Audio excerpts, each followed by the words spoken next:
Hey, this is Charlie Cooper from Matter Marketing and Distribution. This is the first episode of Matter the podcast, and today I'm joined by Mikey Ragusa, a writer, actor, and filmmaker whose short film Parallel Circuit reached over 109,000 organic views on YouTube with no promotion budget. And what I love about this story is that it's not, some perfectly engineered campaign. There's no hard complex strategy there. It's a personal short film that found the right audience and found its people. So today we're going to talk about micro budget filmmaking, queer storytelling, organic distribution, and what happens when a project starts moving faster than expected. So we're going to get into that.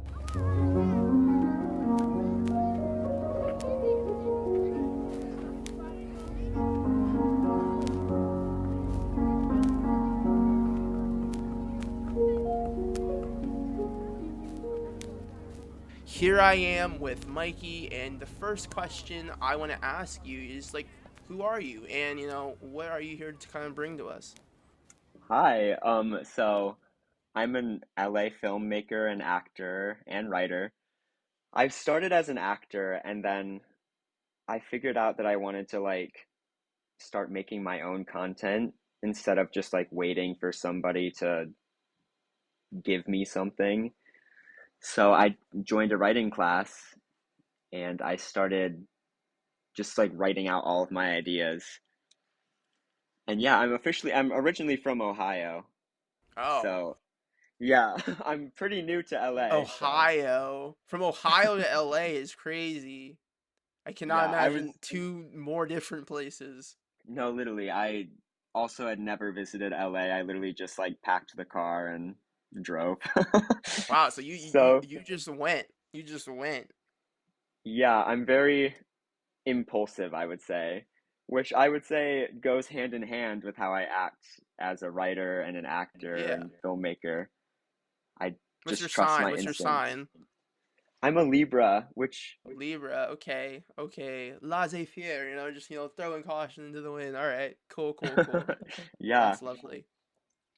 and Awesome. honestly, I feel like that's just the best way to do it. Just trust your instincts.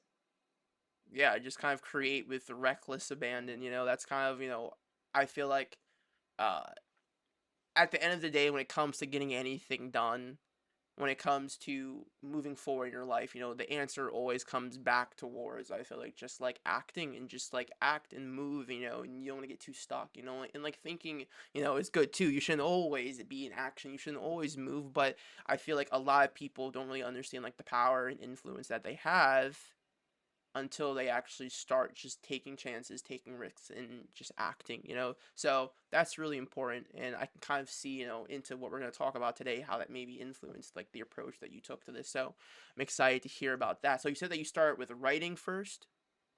Yeah, like in this specific project or Yeah. as a whole? As a whole, As a whole, I actually started as an actor. acting. Yeah, Okay. I've been acting since I was in high school, I would say. Okay. And then once I moved out to LA, I realized I'm not just going to sit here and wait for somebody to give me a project. So I Yeah. started writing. Okay. So what kind of stuff do you feel like you're drawn towards on the writing end? What do you like to write? It can be just genre, themes, styles. What kind of inspires your writing style and the things that you are that you're drawn towards? Yeah, I feel like I'm really drawn towards intimate moments, I would say. And that doesn't have to Nice. mean a relationship, Yeah. but specific intimate things that are they evoke such a specific feeling and memory in you, Mhm. and then you just kind of see where the story goes from there. Yeah. Just kind of inspire, not kind of memory nostalgia, kind of because I understand what you're saying, because I've done some films, and I am really drawn towards writing romance and drama, and I like to make a lot of stuff revolving around imperfect relationships. I've really like one of like my favorite films growing up was Eternal Sunshine of a Spotless Mind, and a lot of Yeah, people will say that they love Eternal Sunshine of a Spotless Mind. That's like the filmmakers, like, oh, they're like so cultured and Korean, like kind of like different to like that movie. But most people can't say why they like that movie. Besides, like it's just so sad and heartbreaking.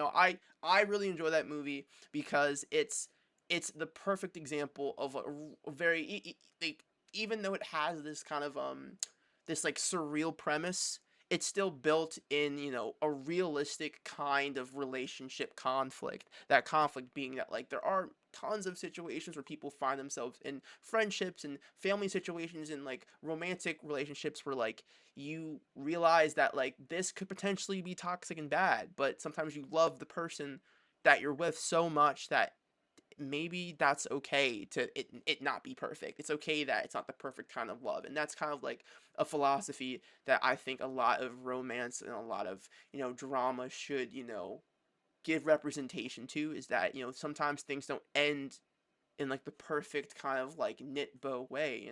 Life is messy, romance is messy, love is messy, and that's really important as well. But yeah, okay, uh, I love things yeah, that don't tie up in a bow perfectly because, like you said, yeah, that's not how real life works. exactly. Okay, cool, cool. So writing into more intimate kind of, these moments you're talking about. Um, and do you ever like draw inspiration from like your own experiences, like or like how much does your own experience and your own internal world play into the things that you're writing? I would say it's like a good mixture because I write from things that I understand and that have sort of happened to me, but like I'm not writing an autobiographical story. So like when I wrote Parallel Circuit, that's not something that was a direct thing that happened to me, Yeah. but it's something I understand. So it's like I put a mixture of it, I guess. Okay, cool. Cool. So let's get into Parallel Circuit. So like what was like how did this idea for this film come to you? Yeah, so I was in a writing class and it was like right before the holiday break. So this it was an easy assignment of just like write a holiday themed short.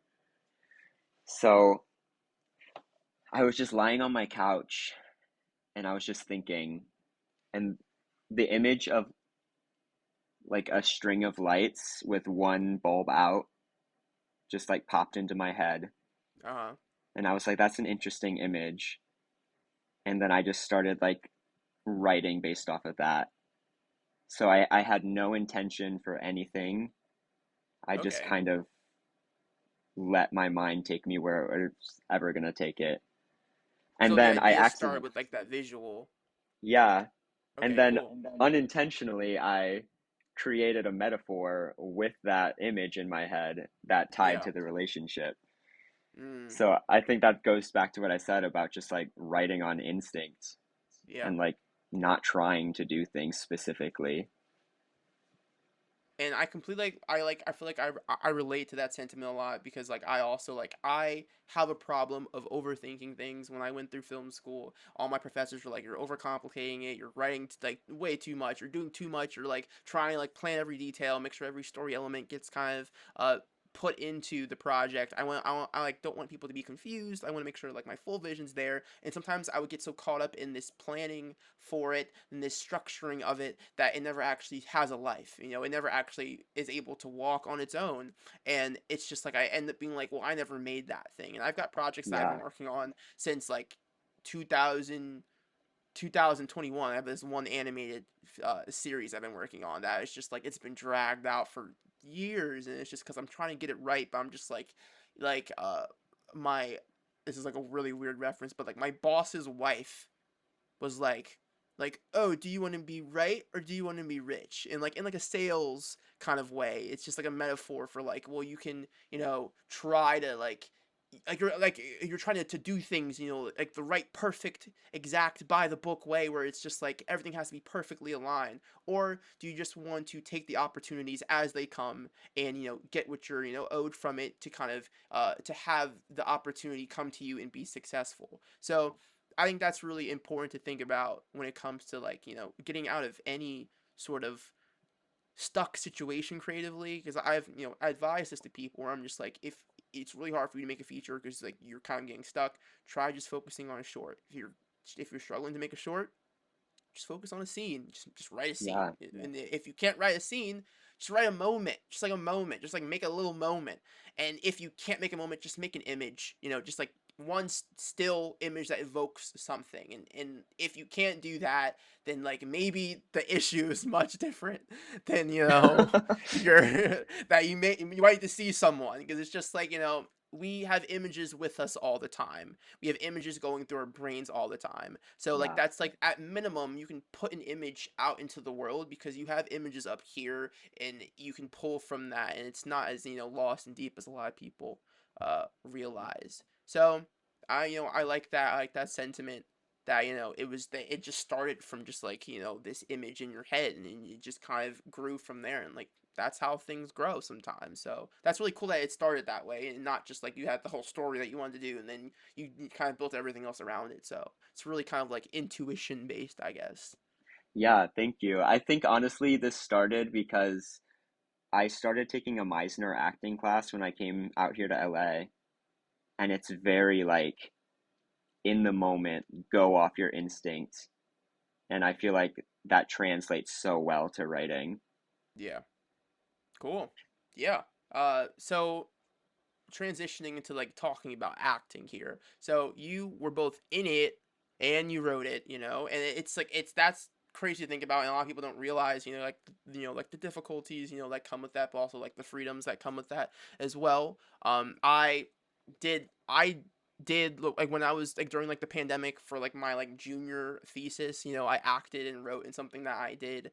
I do like a little bit of acting. I was like in theater. I did like a little bit of theater in high school, and it was just like it's acting is something else. It's something else. It's a really you go places, and it's just like I just have such a deep respect for actors, because like as a director myself, as a writer myself, it's just like I'll even go as far as being like, when you're writing something, you can only go so far into what you're writing into the characters, and sometimes that keeps me from writing what I feel like is right, because I'm just like, I can't really get in the character's shoes. And as a director, you're also just like, you're just at a distance from the character, but like being an actor, you're like as close to the character as any part of the production. You are kind of fully stepping into that character, so it's just like the it's like ugh, I just like I feel like I just get such like emotional whenever like I have like written something, or I see something written and I just like see the actor like become it, and it's just like it's a very magical moment. So like if you could speak a little bit towards like what it's like to like create something but then also like have yourself in it. Yeah, I mean, it's partly freeing because you're not bringing your interpretation of somebody else's vision. It's like, this is your vision, your story. Like, you know what every line means, Yeah. and like, there's no arguing it. But then at the same time, it also can get you tunnel visioned Yeah. because you are so specific about what you did that you might be missing something Yeah. that somebody else is seeing. Yeah. So it's like walking this like fine line of trying to be open to everybody, but also trust what you wrote. Yeah. Yeah. That's really good, because it's just like being on like both, because like I see like situations where like there's like writer like kind of like Cooper Rafe like acts and stuff, and also like directs and writes and stuff, and there's a lot of Yeah. other kind of directors who kind of maybe like not that many, but there are some that do that, and it's just like I always wonder like how that goes, like does like who calls cut, so it's just like do you do the scene and you're just like, all right, that was good, cut everyone, or like like you have to come out of character to like say cut. I like always think about like those little kind of nuances to like acting, as well as and like does like when you're acting across from someone, like at the end you're like, oh, can you like kind of play on this emotion a little bit more, and then you go back into character. So it's just like it's interesting kind of thing to talk about. Like, were there any moments like where you like had to like switch to director brain, then switch back to being like the actor, like while you're in the scene like that?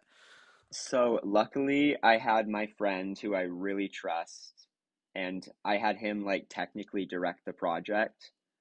So him and I worked very close with each other, but then once we got to the day of set, like I was like, this is all in your hands. Like I'm not gonna touch anything. I'm gonna go full actor mode. Cool. So you were able to kind of like isolate yourself into it and kind of tunnel vision to like what you were kind of there to do at that moment. So all right, that's Yeah, cool. because I feel like in past shorts, I have tried to take on way too much and Yeah, like the performance suffered. yeah. So I really wanted to make sure I could hone in on the performance. Yeah. That was something I feel like, just like wearing too many hats while shooting something is something I feel like I struggled with as well. Because I was always like the video guy while also being the director, and like that doesn't Yeah. sound like it's that difficult. So many people do that. Like it's just like a normal thing for like at least in like the indie entry level realm for the director to also be the videographer. But it's just like I don't realize once again how much my directing suffers while I'm being the video person, and it's like I'm like more director brained than I am video person brained. Like I feel pretty confident with like videography and cinematography and all that, but it's just like I'm just like so stressed out about like the lighting and like if like this person's gonna walk past and like not tripping over like something that like I can't really like focus on the performances. I can't focus on the moments, and then I get in the editing room and I'm just like, oh man, like I completely missed that like line flub, or I completely missed that strange reaction on her face that like I should have kind of gave a direction about, but I was just like, okay, it looks good, I didn't trip this time, let's move on to the next scene. So it's like hard to think, and that's where film becomes very collaborative, where everyone can like play to their strengths when you have everyone working together. But when you try to take on too much, it can sometimes certain areas can suffer. So I definitely agree with the many hats thing. I've definitely that's been an issue.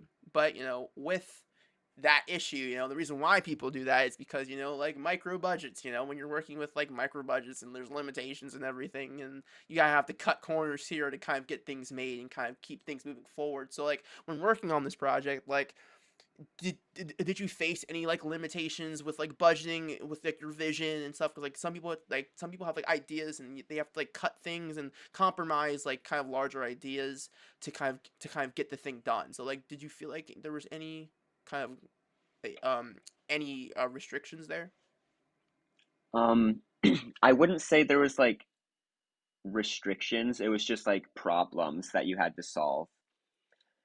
So like obviously I made this for like almost no money at all, Yeah, which meant like we weren't going to have a gaffer bringing lights for us.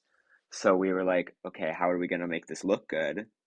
Okay, we'll focus on practical lights and we'll really try to use those Christmas lights. yeah. And honestly, I think it made it work better. But like, I wouldn't have had that thought if I had the money to get a gaffer on board. Mm. So it's like little things like that just like force you to adapt.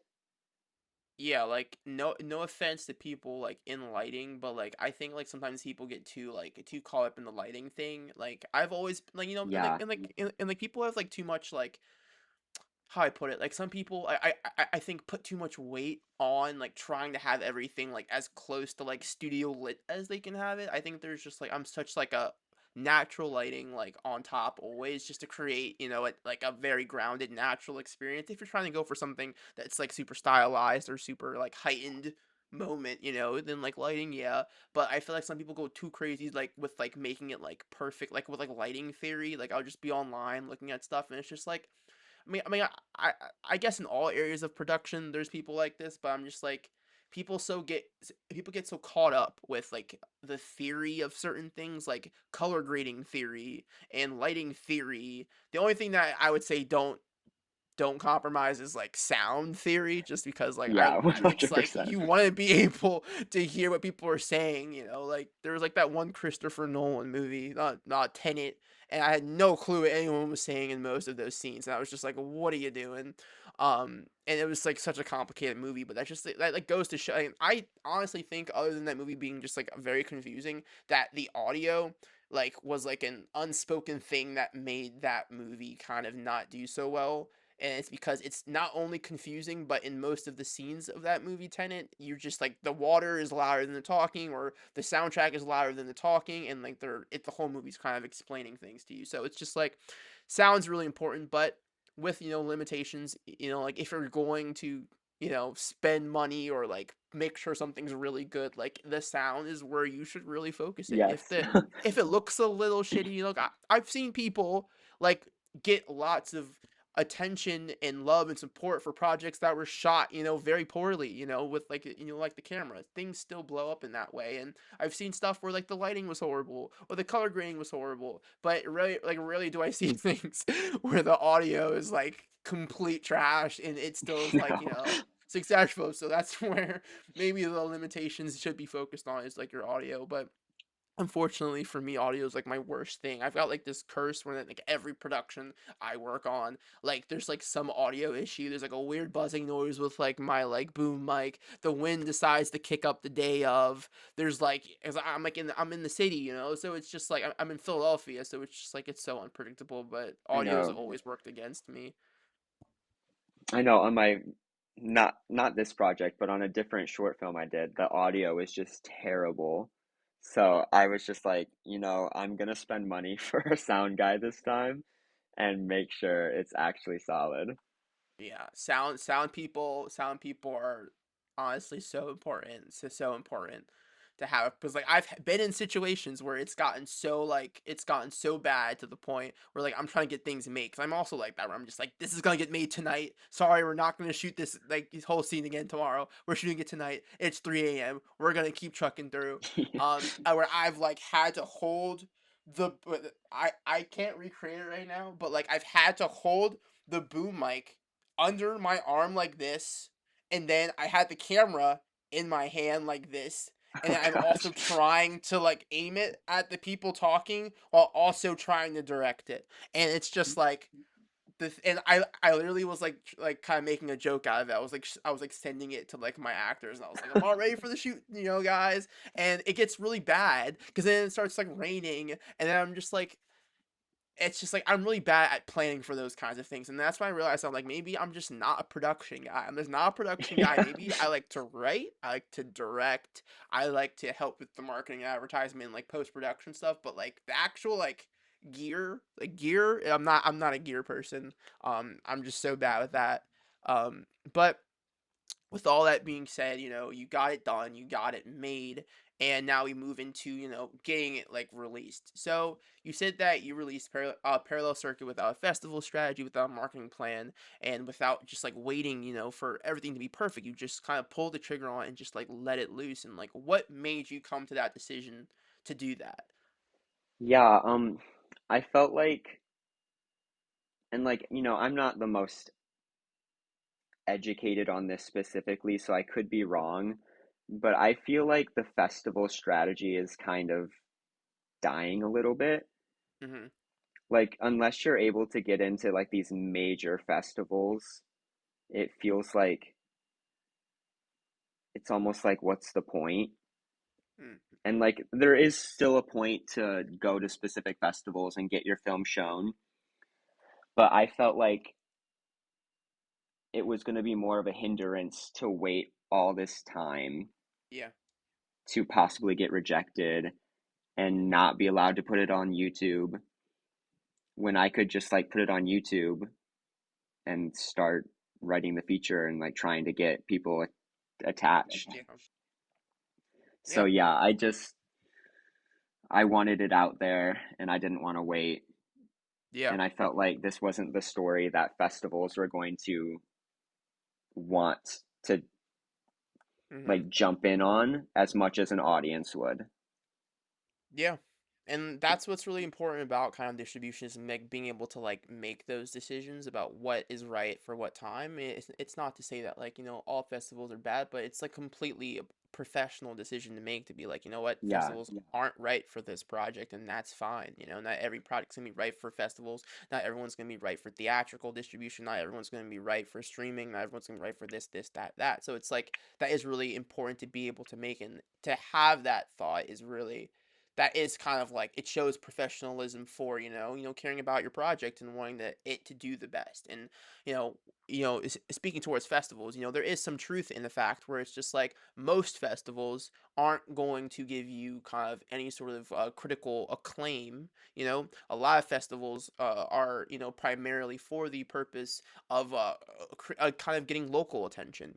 If you are in an area and you're trying to get more attention in your area for your film so that you can get local opportunities, which can help in the overall health of the project, then maybe up like kind of sending this film out to your local film festivals could really help that. It's kind of more like it's for the screening opportunity. yeah, If you're gonna submit to film festivals, that are maybe like not as popular, it's for the opportunity to screen something and get people to go and see it. But if you're trying to get actual kind of like things that you can like laurels that you can put on your poster and kind of get a little bit of buzz and critical acclaim and PR opportunities, then you're like, like your typical lower tier festivals aren't going to accomplish that unless you have them in an insane amounts. If you've got like 60 like laurels from like these small festivals, then like that could be like that could look a little good. But it's just like most professionals will say like if you're trying to kind of open doors for yourself, then it's the like you aim for the big ones, or you just like maybe just do a different distribution kind of yeah, a different distribution method. So yeah, that's completely fair that to be like I'm not trying to just like send to like a bunch of like little festivals, because like maybe it's just like these local screening opportunities aren't what you want. You want to go straight to the digital screening opportunities, so that's where you feel like it'll grow faster. And obviously like it wasn't a bad idea. So was there, let's see, like do you think, like what do you think filmmakers are afraid will happen if they take the route that you took, though? Because there are probably people out there who are overthinking this step, and they're like there's people who are going to play devil's advocate where be like, oh well, no, what if I just like release it too soon, then like you're kind of missing out on opportunities where like you could have like maybe leveraged it somewhere else, like now it's out there for the world. So like what do you say to people who are a bit like, no, I can't like act like that impulsively? yeah. I would just say, like, I think it's acting out of fear Mm-hmm. because, yes, it's very possible that you could post your film and it'll get like 300 views and that's all. And like, then your project's out there. But also, it's like, if you wanted to, you could delete the project and then repost it again. Like, I feel like there's no rules for anything. Yeah. Like, every successful filmmaker or actor or writer, they all have a different path. Nobody has like the golden path that you're supposed to take. Yeah. So it's like just trust your instinct and just like do what you think is going to be best. And like if you think there's an audience for your film, post it and see what happens. Because the Yeah. worst thing is like it has low amount of views and you do something else or you delete it and repost it again. Like what's the worst Yeah. that could happen? I think it's like a an ego, like afraid of your ego getting crushed. Yeah. But just because something doesn't take off online doesn't mean it's bad. Yeah. And like you have to let yourself know that. Definitely. Yeah. No, I completely agree. And it's like getting too caught up with what people think about your film, is going to hold you back ultimately. I definitely think that like remember like having a project that you're making, and you're passionate about the story and you're passionate about the project and you put the project out there. That is, reward, like yeah, obviously like there's more to be had about that, but like that should be reward enough. Think about how many people don't put things out.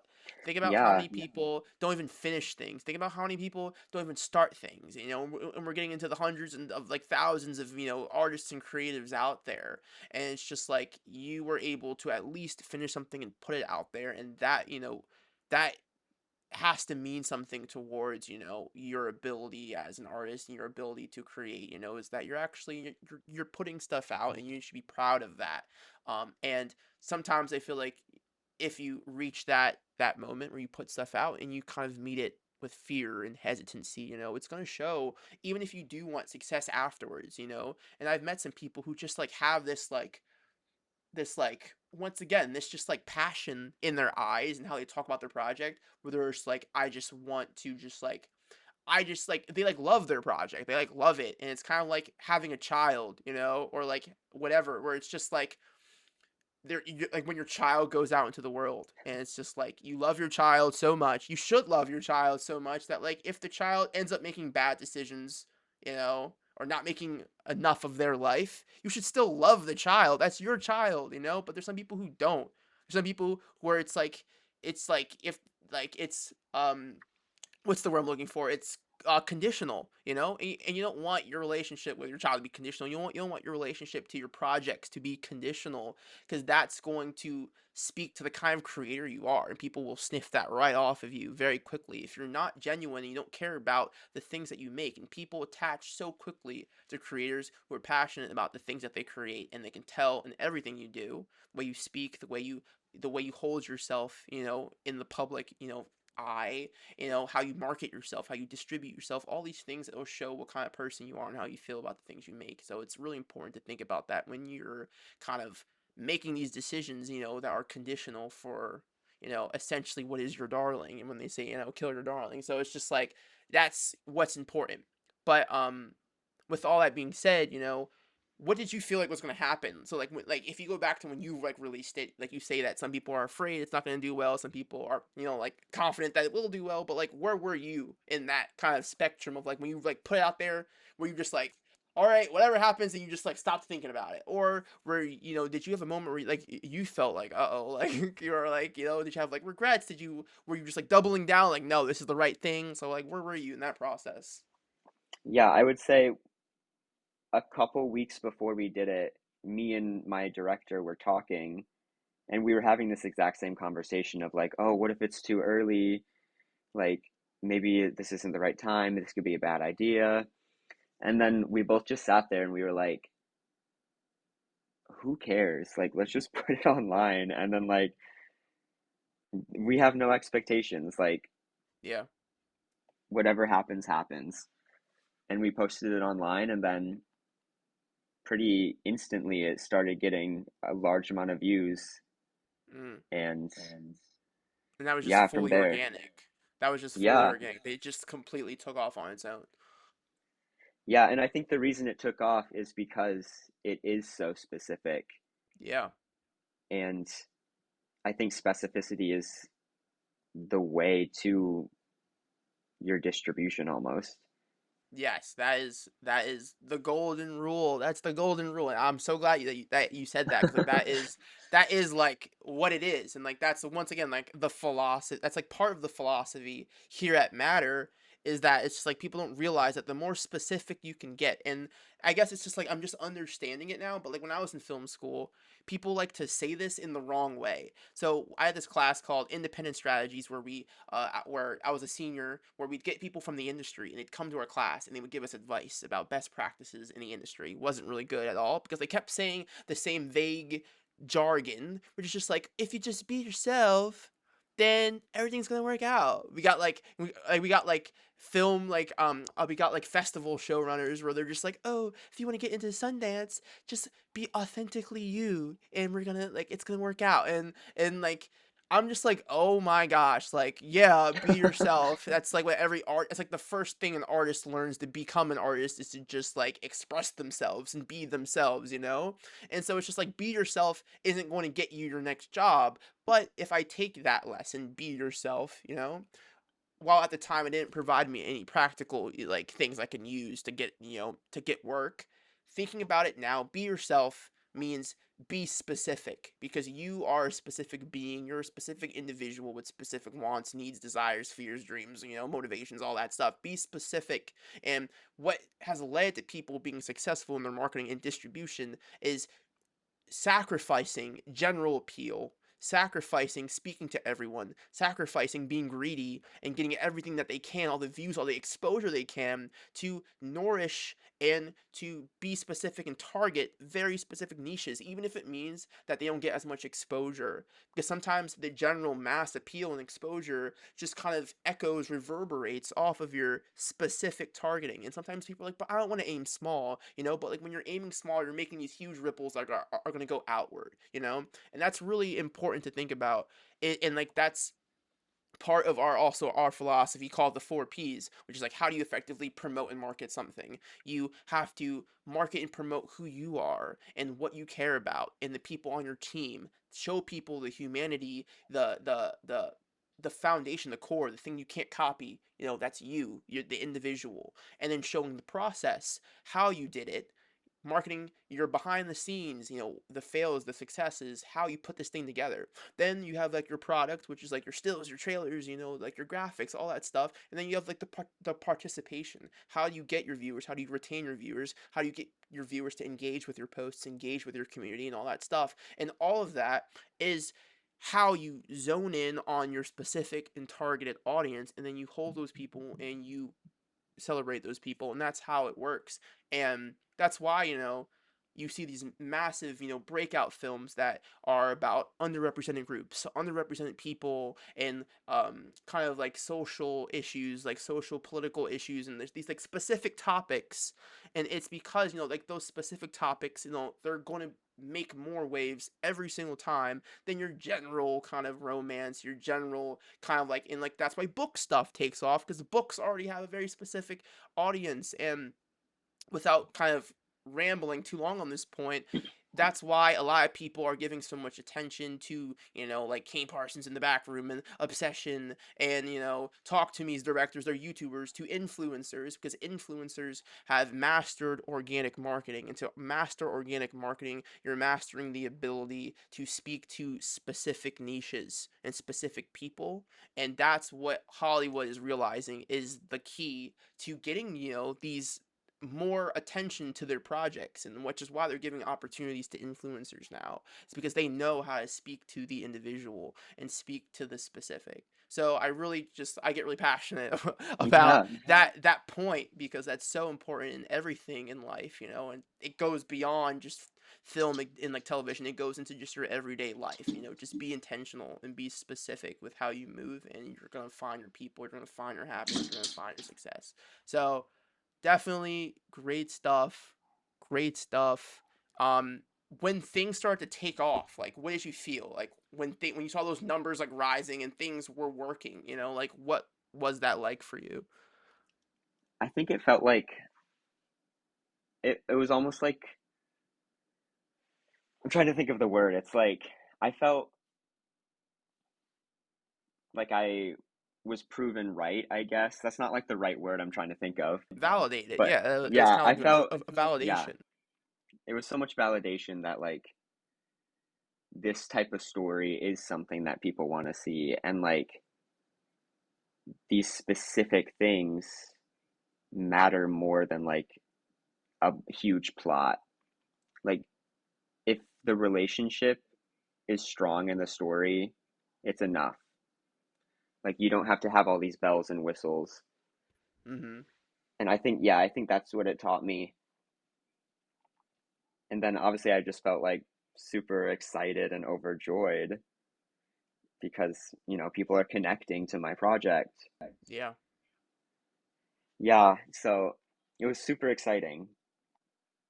Yeah, and like I feel like social media in a way, like a lot of people don't think about it like this, but like social media can be like a festival. You can have, like a film festival, they can function and provide the same opportunities, because you have, distributors and producers and companies and people, they navigate TikTok, they navigate YouTube Shorts, they navigate YouTube, Instagram, Vimeo, Facebook. They're in all of these places in the same way that they are in these festival halls watching these films as well. If you can capture the attention online the same way you can capture the attention at a festival, you could have those same opportunities. So you don't have to bank all this on trying to get these festivals and spending all this money when you could technically get into like a free festival that is YouTube. But you have to do, sometimes there is sometimes work that needs to be done to make it, as successful as being a Sundance. Maybe you need some marketing, maybe you need some rollout, but you can still get lots of attention and lots of supporters. And at the end of the day, getting people to support your project and support what you're doing can be very invaluable. So uh with all that being said, like I see that, what was a huge thing that was happening with Parallel Circuit was like the Byler community found it. So if you want to speak a little bit towards what that is and how did that, kind of impact the explosion of it a little bit. Yeah, so I noticed a lot of the comments were talking about how Byler coded it was, which Uh-huh. Byler is the relationship ship between Mike and Will from Stranger Things. So that's the relationship that everybody wanted to happen, and then it obviously didn't. Some So I closure. guess I know, literally. So I guess because the other actor in the short really looks like Finn Wolfhard, and then I guess I don't think I looked like Noah Schnapp, but maybe next to him they were like piecing it Spiritually. together. Yeah. So I think they found closure in that they didn't get from Stranger Things, Yeah. and then they started actively sharing it in their Yeah. own communities, There we go. which Yeah. obviously like I didn't plan for, Uh-huh. but as soon as I realized people were, I started like making my own posts about Byler related things Uh-huh. to like keep fueling that fire almost. So I think like with those specific niches, it's like you Yeah. shouldn't play towards them, Mm-hmm. but if it naturally happens, like you should obviously play Yeah. into them. Yeah, definitely. I think that trying to make something just to kind of, satisfy a trend or satisfy like I guess like something like yeah, like something trendy. I think, that can be dangerous if you're kind of doing it in like a soulless way because then it just becomes kind of like fan service and like Yeah, it's not going to, I guess, create the kind of it's not going. I don't think it's going to aid the career as much unless you're trying to go into the industry or business of these kinds of like fan things like that. Cause like there are people who do like trying to think of what to call it. like Like fan fiction yeah, like essentially. fan fiction, like where like people make like superhero like short films and stuff, where like in a way that's like it's like that, but I guess it's like also like taking it into account that when you make your own individual work, your own individual unique story, it is something that can happen, and if it does happen, or it's something natural where like you have the thought like, oh, this is kind of like this, that is a tool that you can use in your marketing that can definitely help it. And that's something that did end up helping it here. And there's a lot of times where stuff like blows up because of like things like that as well. So that was really cool that was something that you were able to kind of like use to kind of play to the strength of it there. Um, Especially, is very timely as, with the whole Stranger Things thing going on recently. So, Yeah, so you mentioned to me prior that yeah, there's all this opportunity. There's all this viewing happening. There's all this kind of social media exposure happening, but that doesn't necessarily always transition into opportunity. That doesn't necessarily always transition into like financial situations or funding or getting placed on streaming services or getting reached out to producers. People think like once I've made it and gotten seen, then that's all we need to do for like the doors to start opening. But that's not always the case. Though. So like, do you want to speak to like I guess the challenges or successes that you've had in those areas after it's kind of blown up? yeah. So I would say it's been a lot of like planning essentially because we do have this audience right now, and it's like we're at the point where we're kind of deciding what could become of it.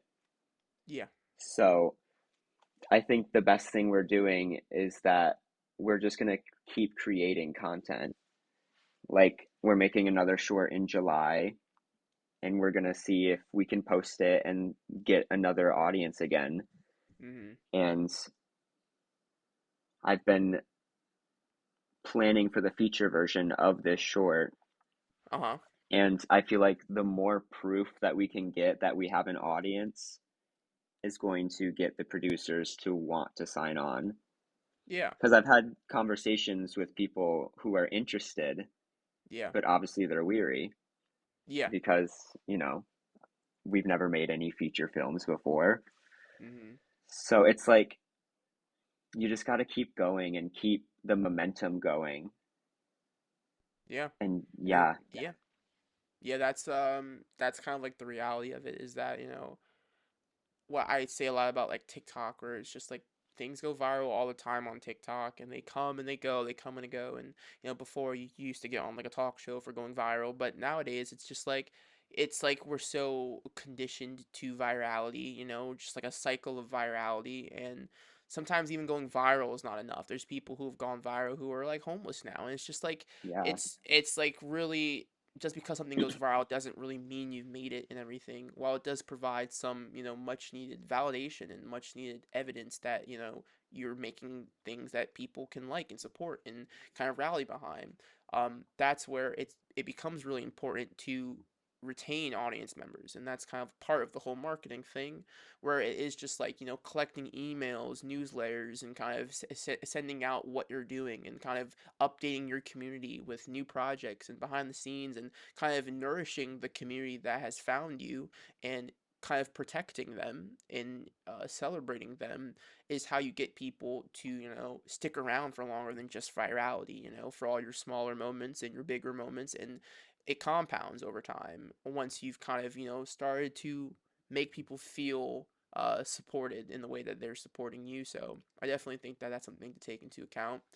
yeah. I um mean, look at Backrooms yeah. because Yeah. that came out on YouTube like years ago, and he's Yeah. just got the feature made now. Yeah. So it's like he really spent his time like nurturing that audience.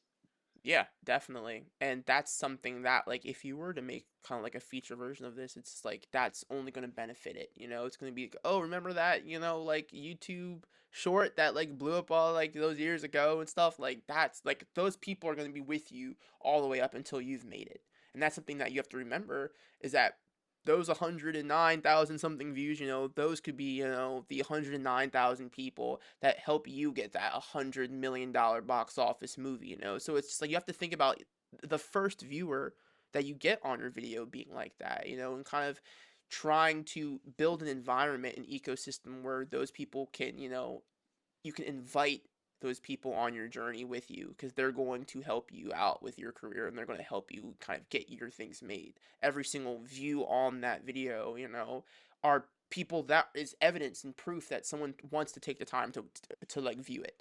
Every comment even Yeah, more, so that's really important to kind of like community building is like when you're making more than one project. If you make one project, maybe you don't care about this as much and that's fine. But if you're planning on making multiple projects that you wish to put out into the world to kind of have people feel seen or communicate with or understand or enjoy, you want to make sure that you're creating a space that's comfortable for them to continue to do so. And that it's not just about you extracting something from them, but also giving back to them in that way. And that's really important for, marketing and distribution and for everything in your career.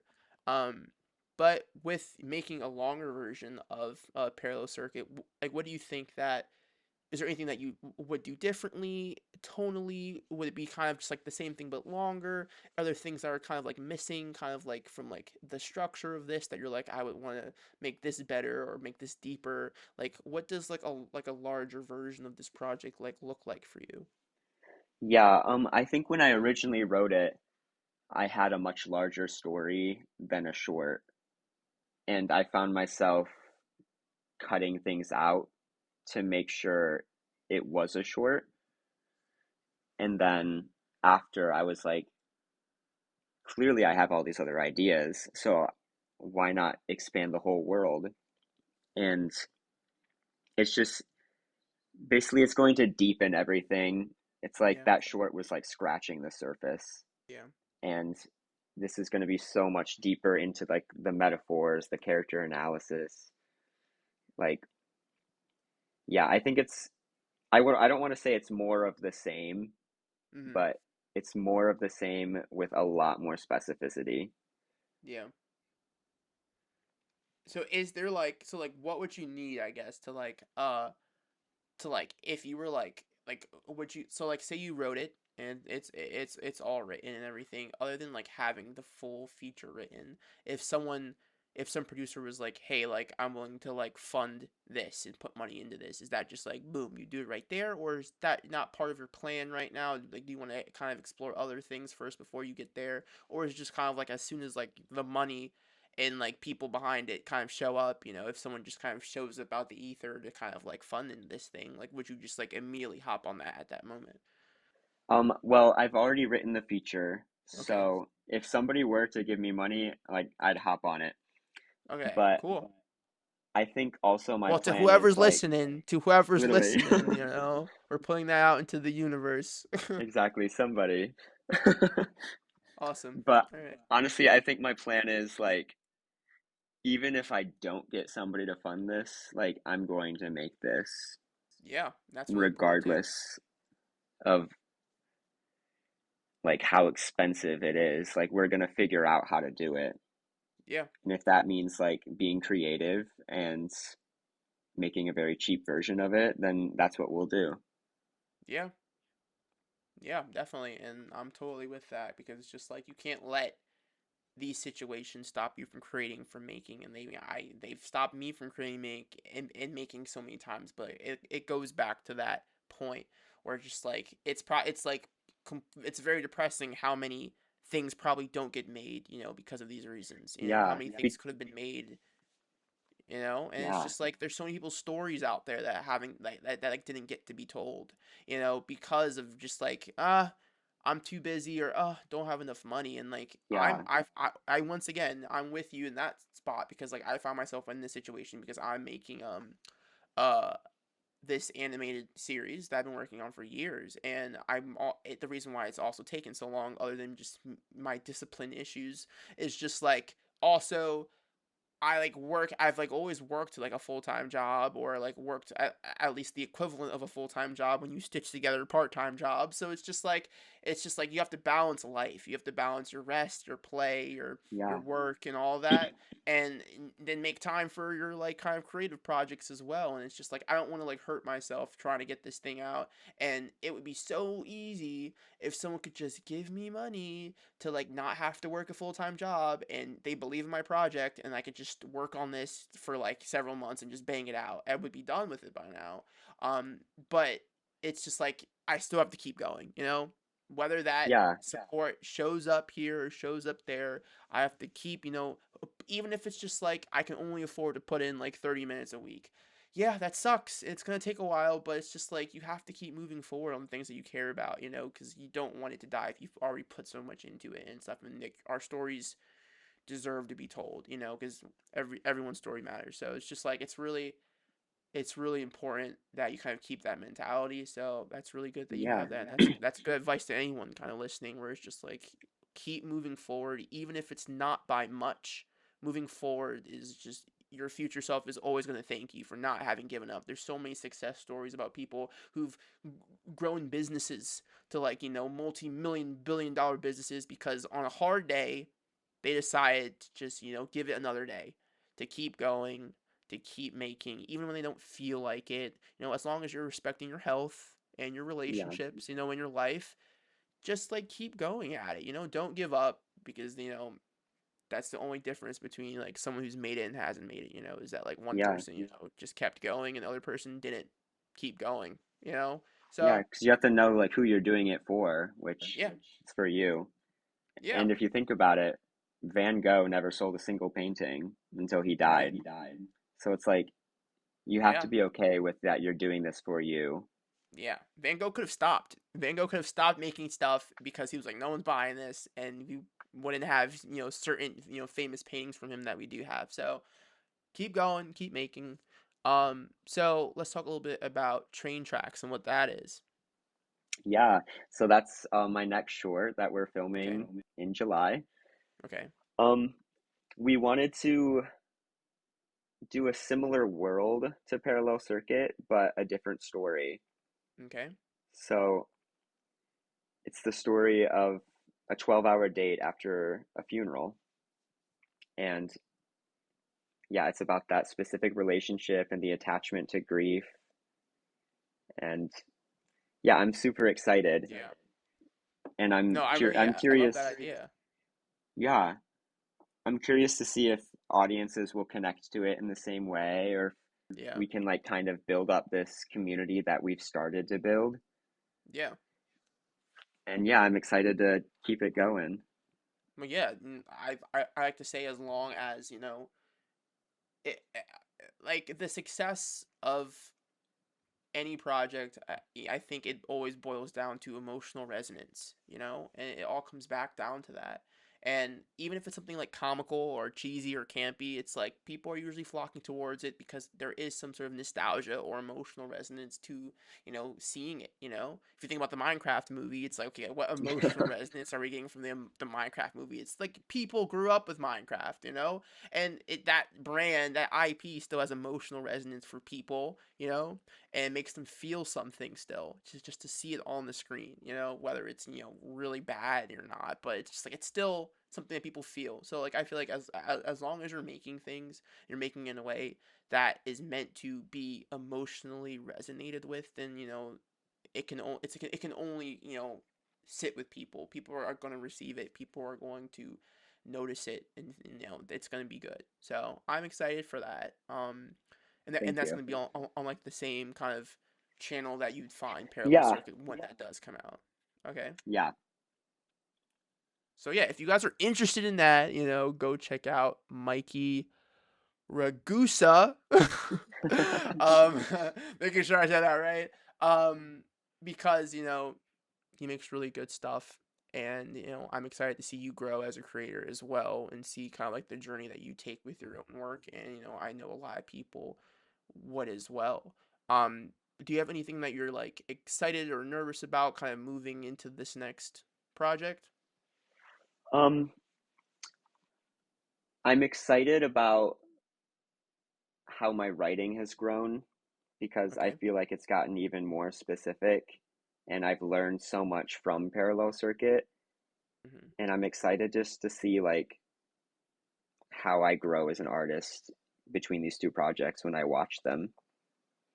Okay. And I guess I'm nervous about